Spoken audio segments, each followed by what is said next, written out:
বিএনপির ভারপ্রাপ্ত চেয়ারম্যান তারেক রহমান ঘোষিত রাষ্ট্র কাঠামো সংস্কারের ৩১ দফা বাস্তবায়নের লক্ষ্যে কুষ্টিয়া ১ আসনের সাবেক সংসদ সদস্য ও দৌলতপুর উপজেলা বিএনপির সভাপতি রেজা আহমেদ বাচ্চু মোল্লার নেতৃত্বে লিফলেট বিতরণ ও গণসংযোগ কর্মসূচি অনুষ্ঠিত হয়েছে।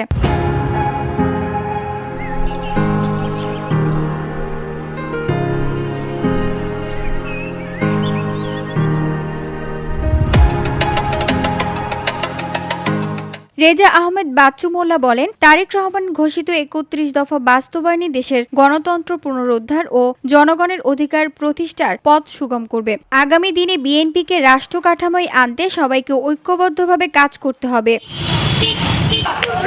এ সময় উপস্থিত ছিলেন উপজেলা বিএনপির সাধারণ সম্পাদক বিল্লাল হোসেন, সাবেক সহসভাপতি রেজাউল করিম ও সিরাজুল ইসলাম, কৃষক দলের সাবেক সাধারণ সম্পাদক ফরজ উল্লাহ সহ ফিলিপনগর ইউনিয়ন ও ওয়ার্ড বিএনপির বিপুল সংখ্যক নেতাকর্মী।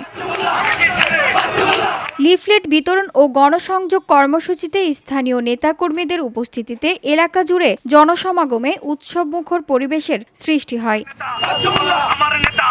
VOD Bangla news desk.